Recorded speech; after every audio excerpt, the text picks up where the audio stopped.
முருகன் அருளால் அனைவரும் நன்றாக இருப்பீர்கள். ஸ்ரீ சௌடாம்பிகை ஜோதிடம் நேயர்கள் அனைவருக்கும் ஜோதிடர் ஜெயதமிழ் செல்வனின் அன்பு வணக்கங்கள். ஏப்ரல் மாதத்துக்கு உண்டான பொது பலன்களை இப்ப நம்ம பார்க்க போறோம். நம்ம சேனலை லைக் பண்ணுங்க, சப்ஸ்கிரைப் பண்ணுங்க, ஷேர் பண்ணுங்க. துல்லியமான பலன்கள் வேணும் அப்படின்னா, அதாவது ஜாதகம் பார்க்கணும், திருமண பொருத்தம் பார்க்கணும், இல்ல ஒருத்தருக்கு வாழ்க்கையில கஷ்டங்களை அனுபவிச்சுட்டு இருக்கிறாரு, எப்ப அந்த கஷ்டம் தீரும், எப்ப எப்ப வந்து இன்பங்களை அவர் அனுபவிப்பாரு, ஒரு நல்ல நிலைமைக்கு வருவாரு, வீடு வாகனம்லாம் யோகம் எப்போ உண்டாகும் அப்படின்னு துல்லியமான பலன்கள் வேணும் அப்படின்னா கீழே உள்ள நம்பருக்கு கான்டாக்ட் பண்ணீங்க. இப்ப ஏப்ரல் மாசத்துக்கு உண்டான பொது பலன்களை ஒவ்வொரு ராசிக்கு பார்ப்போம். இந்த காலகட்டத்துல சூரியன், அதாவது சூரியன் வந்து உச்சமடையக்கூடிய ஒரு அற்புதமான காலகட்டங்களா இருக்கும். இரண்டாவது 15 நாள், முதல் 15 நாள் மீனத்துல இருப்பாரு, இரண்டாவது 15 நாள் மேசத்துல உச்சநிலைய சூரியன் அடைவாரு. அது இந்த காலகட்டத்துல ஒரு தனி சிறப்பு. அதே மாதிரி சுக்கிரன் வந்து ஆட்சி நிலையில இருப்பாரு.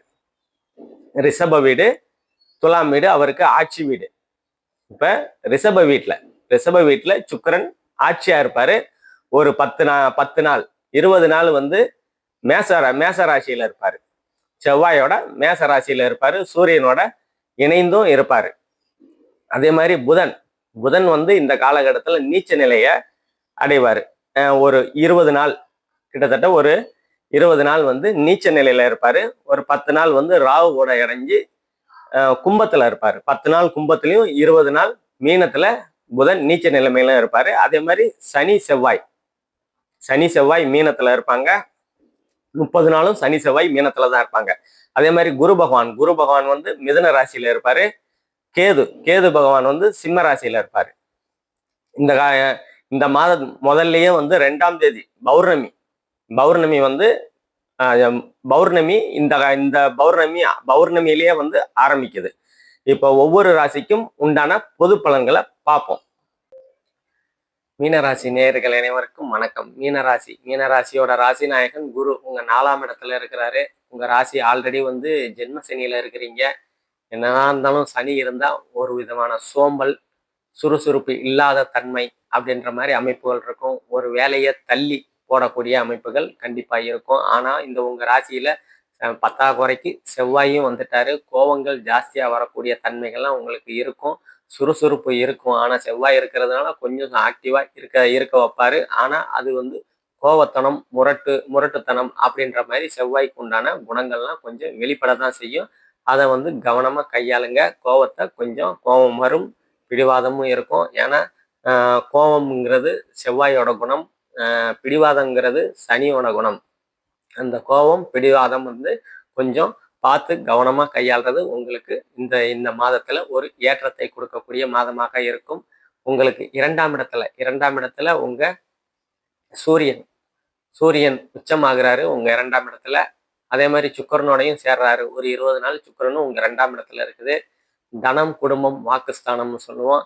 பொருளாதார முன்னேற்றம் கண்டிப்பா இருக்கதான் செய்யும். பொருளாதார முன்னேற்றத்துல ஒரு நல்ல அமைப்புகள் இருக்கும். அதே மாதிரி அரசாங்க வேலை கிடைக்கக்கூடிய அமைப்புகள். ஏன்னா உங்க 6ஆம் அதிபதி உச்சமாகிறாரு, பிளஸ் சுக்கிரனோட சேர்ந்து சுபத்துவம் ஆகிறாரு. அப்படின்னா 6ஆம் இட சுப பலன்கள் உங்களுக்கு நடக்கும். இங்க அரசு சார்ந்த அமைப்புகள், அதாவது அங்க அதிக அரசு சார்ந்த வேலைகள் கிடைக்கக்கூடிய அமைப்புகளா கண்டிப்பா இந்த காலகட்டத்துல உங்களுக்கு இருக்கும்.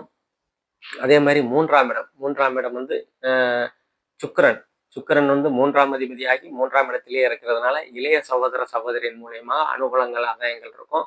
அதே மாதிரி முயற்சி ஸ்தானம்னு சொல்லுவோம். தைரியம், வீரியம், வெற்றி, விஜயஸ்தானம்னு சொல்லுவோம். அந்த தைரியங்கள் போன மாசம் வரைக்கும் ஒரு விஷயத்த வந்து செய்யவா வேணாமா அப்படின்னு தள்ளி போட்ட விஷயத்துலலாம் துணிச்சலாக, அதாவது தைரியமா போல்டா வந்து கண்டிப்பா நம்ம செஞ்சு முடிப்போம் அப்படின்ற மாதிரி அமைப்புகளை வந்து 3ஆம் இடத்து சுப பலன்களை சுக்கிரன் கண்டிப்பா கொடுக்கத்தான் செய்வாரு. அதே மாதிரி 4ஆம் இடத்துல குரு பகவான் இருக்கிறதுனால தாய், வீடு, வாகனம், கல்வின்னு சொல்லுவோம். மாணவர்கள் கல்வியில ஒருபடி உயரக்கூடிய அதாவது அதிகமான மதிப்பெண்கள் பெறக்கூடிய ஒரு அற்புதமான மாதங்களா இது கண்டிப்பா அமையும். அதே மாதிரி தாய் வழி உறவுகள்ல, தாய் மாமன் வழியில அனுகூலங்கள், ஆதாயங்கள், உதவிகள் கிடைக்கக்கூடிய ஒரு நல்ல அமைப்புகளா இந்த காலகட்டத்துல உங்களுக்கு கண்டிப்பா இருக்கும். அதே மாதிரி 4ஆம் இடம் வந்து வீடு வாகனம் அப்படின்னு சொல்லுவோம். ரொம்ப நாளா வந்து வீடு தேவையா, வீடு பார்த்துக்கிட்டு இருக்கோம், கட்டின வீடா வாங்கலாமா இல்லை நிலம் வாங்கி நிலம் இருக்குது கட்டலாமா அப்படின்னு யோசிச்சுக்கிட்டு இருக்கிறவங்க எல்லாம் கண்டிப்பா இந்த காலகட்டத்துல வீடு கட்டக்கூடிய அமைப்புகள் கண்டிப்பா சூழல்கள் கண்டிப்பா உருவாகும். அதே மாதிரி வாகனம் ரொம்ப நாளா வந்து வாகனம் வாங்கணும், பழைய வாகனமா இருக்குது, ஏதோ ஒரு வேலை வச்சுக்கினே இருக்குது, அதை தூக்கி போட்டு புதிதாக வாகனம் வாங்கிடலாமா அப்படின்னு ரொம்ப நாளா யோசனை பண்ணிட்டு இருக்கீங்க அப்படின்னா இந்த காலகட்டத்துல புதிதாக வாகனம் வாங்கக்கூடிய சூழல்கள்லாம் உங்களுக்கு 4ஆம் இடத்துல குரு இருக்கிற குரு பகவான் கண்டிப்பா கொடுக்கத்தான் செய்வாரு உங்க ராசிநாதனாகி. அதே மாதிரி 5ஆம் இடம் வந்து இயல்பா இருக்கிறதுனால ரொம்ப நாளா திருமணமாகி ரொம்ப நாளா வந்து குழந்தை இல்லை அப்படின்ற அமைப்புகள் இருந்ததுன்னா அந்த புத்திர பாக்கியத்தை கொடுக்கக்கூடிய அமைப்புகள்ல கண்டிப்பா வந்து இந்த காலகட்டம் உங்களுக்கு நல்ல விதமாவே இருக்கும். அதே மாதிரி குழந்தைகளுக்கும் உங்களுக்கும் பிரச்சனை.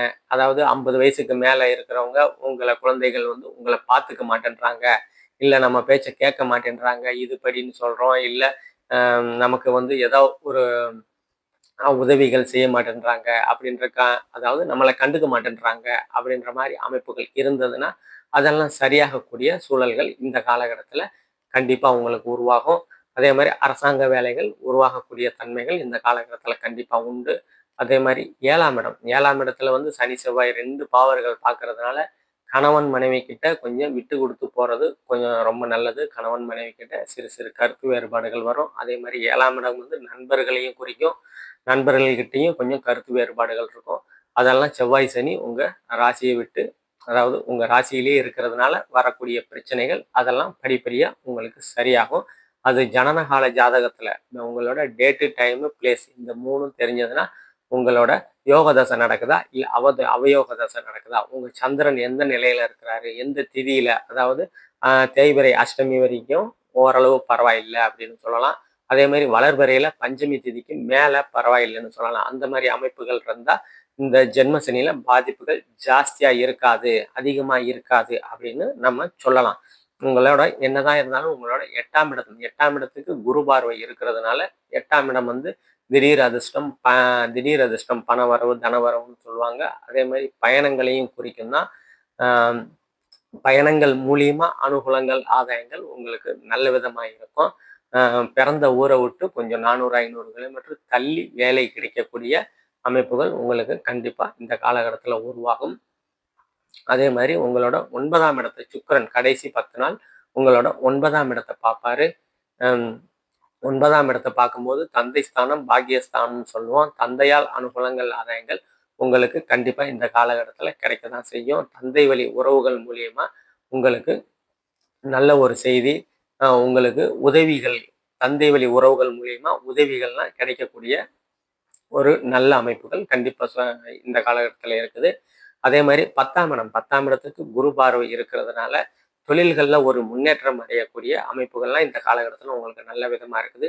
ஏற்கனவே புதிதாக தொழில் தொடங்கணும் அப்படின்னு நினைச்சிட்டு இருக்கீங்க அப்படின்னா இந்த காலகட்டத்துல ஓரளவு தாராளமா தொழில் தொடங்கக்கூடிய அமைப்புகள் நல்ல விதமாவே இருக்குது. என்னதான் இருந்தாலும் சனி பகவான் 10ஆம் இடத்தை பார்க்கிறாரு, அதனால சிறு தடையோடு அதுக்கப்புறம் வந்து சரியாகக்கூடிய அமைப்புகள் உங்களுக்கு தொழில்ல இருக்கும். அது ஜனனகால ஜாதகத்தை உறுதிப்படுத்திக்கிட்டு தான் சொல்ல முடியும். இப்போ 11ஆம் இடம் வந்து இயல்பா இருக்கிறதுனால மூத்த சகோதர சகோதரிகள் மூலியமா அனுகூலங்கள் ஆதாயங்கள் கண்டிப்பா கிடைக்கதான் செய்யும். 12ஆம் இடத்துல ராகு பகவான் இருக்கிறாரு, குரு பார்வை இருக்கிறதுனால ஏற்றுமதி இறக்குமதி பிசினஸ் பண்ணிக்கிட்டு இருக்கிறவங்களுக்குலாம் நல்ல விதமா போகும். அதே மாதிரி ரொம்ப நாளா வந்து வெளிநாடு போய் வேலை பார்க்கணும், ரொம்ப நாளா ட்ரை பண்ணிக்கிட்டு இருக்கிறேன், கிடைக்கவே இல்லை அப்படின்னா இந்த காலகட்டத்துல முயற்சி பண்ணீங்கன்னா கண்டிப்பா வந்து வெளிநாட்டு வாய்ப்புகள்லாம் வந்து கண்டிப்பா கை மேல பலன் அப்படின்ற அமைப்புகள் கண்டிப்பா உருவாகும்.